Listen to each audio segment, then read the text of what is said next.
Strap in, this video is going to be a long one, but I feel obligated to make it. Right now, there's bits and pieces of information about Injustice, and as a result, because I cover that information as it comes out, I have people coming to one of my videos and saying something that I've already covered on this other video. So for example, on my Injustice leak video, I didn't talk about the Injustice Year Zero comic, and then somebody in the comment section will say, hey, by the way, did you know that there's an Injustice Year Zero comic? Meanwhile, I've already covered that topic a week ago. So I thought I would do an all-encapsulating video where we get to talk about literally everything we know about Injustice so far when it comes to DCFanDome, and I'm even going to provide some new information that I haven't talked about in any other video just yet, including BossLogic's new logo. We'll talk about that when we get to it. I'm going to go over this stuff with much more detail than I normally do, so I apologize. It's probably going to result in a pretty long video, but I'm sure if you're as excited about Injustice as I am, you're probably okay with the long video. So what are we going to be talking about today? Well, we're going to be talking about a lot, but just as a quick summary, we're going to be talking about Tom Taylor's new Injustice comic book. We're going to be talking about an article that came out on DCComics.com about Injustice. We're going to be talking about BossLogic's new logo, which is Injustice 3. We're going to talk about some footage from DCFanDome's trailer. We're going to be talking about some domain leaks that happened that might have something to do with DCFanDome. And then we're also finally going to talk about the narrative behind Mortal Kombat 11 isn't done,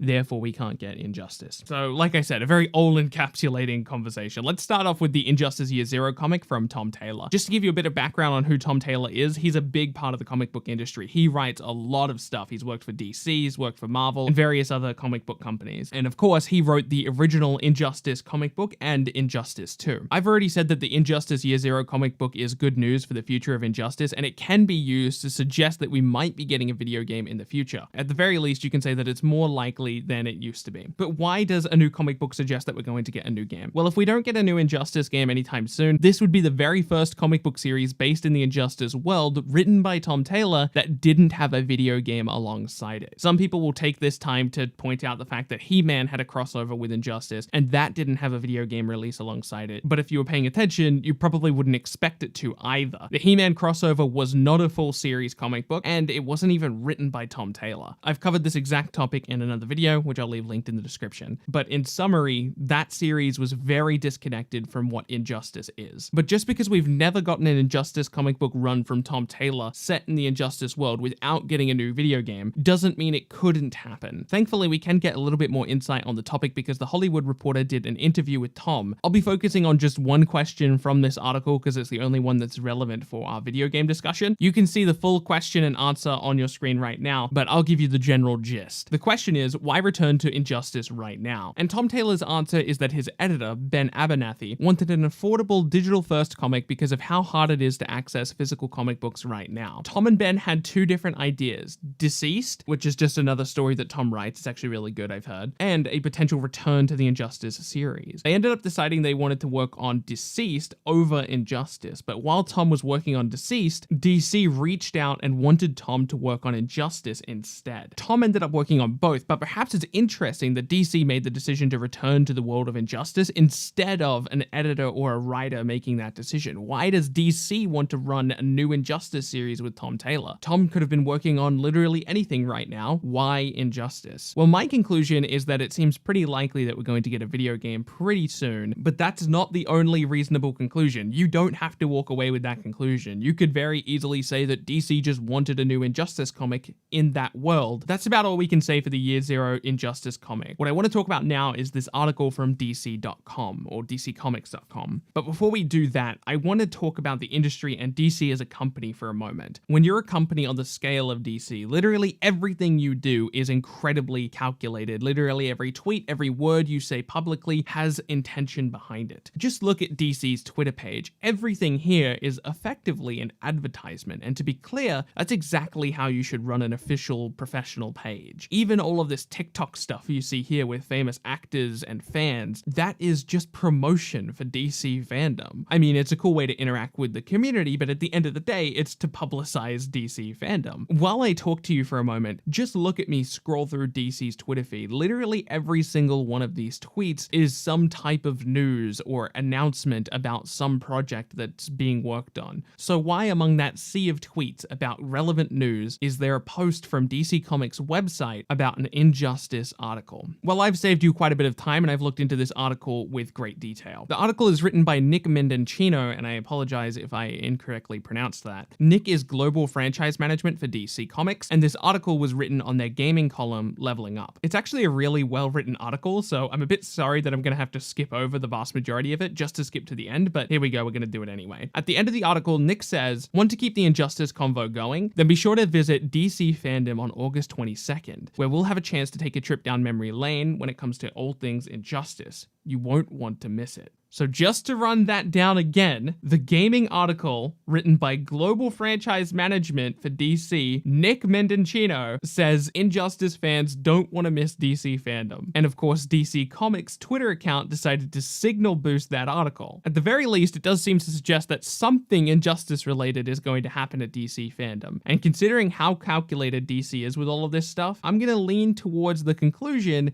that that's pointing toward an Injustice game. Now, this is the first time I actually get to talk about this subject without using text. This is the first time I'm verbally talking about the subject. I'm going to be talking about BossLogic's new logo. Firstly, who is BossLogic? BossLogic is an artist who's done a bunch of work in industry. His story is actually pretty fantastic. He started out doing fan art for various companies, Marvel, DC, all these companies that he enjoys their work of, and eventually he started working with them directly. BossLogic took to Twitter recently to post an Injustice 3 logo on its own. All he added was the caption Injustice 3, where the E was a 3 instead of an E. BossLogic posts fan art all the time though, so is there even a reason to get excited about this? Well, BossLogic has worked directly with NetherRealm in the past and has been involved in their other video game reveals. He even did work on Mortal Kombat 11. PC Gamer, Event Hubs, and various other websites wrote articles about this very subject, with article titles like Injustice 3 teased by BossLogic, and BossLogic went ahead and retweeted some of those articles. So at the very least, BossLogic is willing to stir the speculation pot. Honestly, when I first saw this, I didn't think much of it. It wasn't until later that got me excited. BossLogic took to Twitter to post this image with the caption of two different emojis, a clock emoji and a smiley face, and I put it through my super real emoji translator, and at least to me it sounds like he's saying soon or be patient or something like that, something along those lines. And on top of all of this, BossLogic will be at the DCFanDome event, which seems to suggest that whatever he's teasing here, literally with the Injustice 3 logo by the way, will be at DCFanDome. Now that's a connection that you don't necessarily have to make. There's other conclusions you could come to. Maybe he's just teasing Injustice 3 and it has nothing to do with DCFanDome and he just likes the idea of an Injustice 3. That is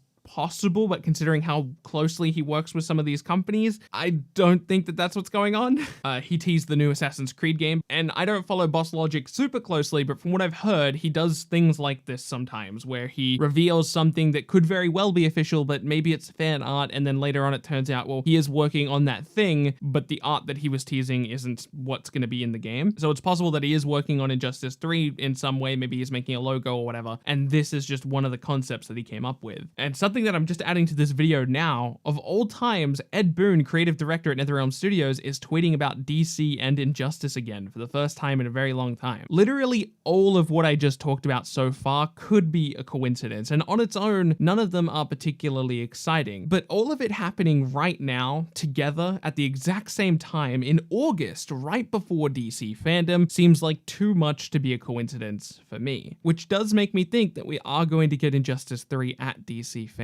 That's not to say we're 100% getting Injustice 3 at DCFanDome, it's just to say that I as an individual think it's incredibly likely. Now before we end up this video, I do want to take a moment just to talk about some things that could point against Injustice 3's chances. Just because I've already covered everything else in this video, I might as well cover the things that speak against it as well. Firstly, DC put out a 50-second trailer for DCFanDome, and I didn't even notice this the first time viewing it, but if you go over it, you'll be able to notice that there's about 2 seconds of footage of Killer Croc, well, Baraka, in his Killer Croc skin from Mortal Kombat on one of these side panels. And if Injustice 3 is happening at the event, why show a skin of a Mortal Kombat character instead of maybe some Injustice 2 footage? Well, I certainly think there's a couple conclusions you could come to here. This decision is probably made by somebody pretty disconnected from gaming, but let's just walk through some logic that could theoretically be applied here. So assume that Injustice 3 is happening. Why would they show Baraka on this side panel? Let's say I'm somebody at DC who makes decisions like this, and I go to NetherRealm and I say, hey, look, look, I need some footage from your most recent game, the most graphically impressive game you have that's still relevant to DC. And then maybe we have a conversation together. It takes a long time, but we end up settling on Baraka because it's a DC character, kind of, right, with the skin.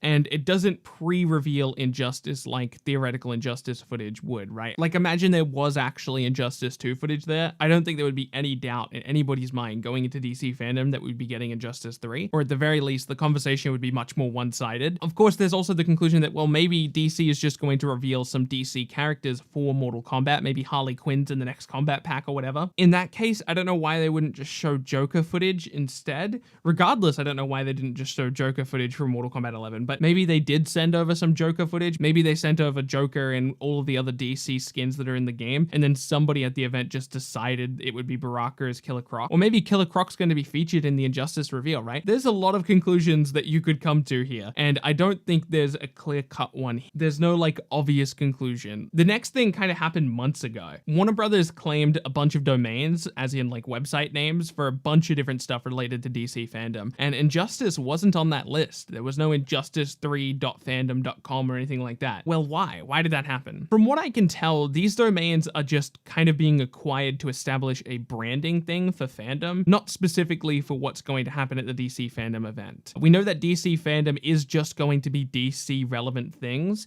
We might get like Mortal Kombat if we do get a DC character in Mortal Kombat, but outside of that, we know that this event is specifically about DC. Warner Brothers has directly clarified that. I forget where it is. It might be on their frequently asked questions page or something like that, but the question is something like, will I be able to get more Warner Brothers things at this event, or will it just be DC related? And the answer is nope, it's just DC related. There's not going to be Harry Potter or anything like that at this event, but despite that, among these domains, you can see things like Mortal Kombat, and like I said, sure, maybe Mortal Kombat gets a DC character, and that could be the reason it's on that list. But then from there, why are things like Pretty Little Liars there, Supernatural, Tom and Jerry, Big Bang Theory, Bachelorette? Are all of these things going to have something to do with DC? Are they going to be at DCFanDome? I highly doubt it. Like I said, if I had to guess, fandom is going to be a term that Warner Brothers just starts using more frequently, so there might be an event in the future that is the Big Bang Theory fandom, and it's like a bunch of Big Bang Theory stuff for Big Bang Theory fans, or there might be a Supernatural fandom for all the Supernatural fans. Just depending on how well this DCFanDome event goes, they might continue to use that branding across more of their digital events.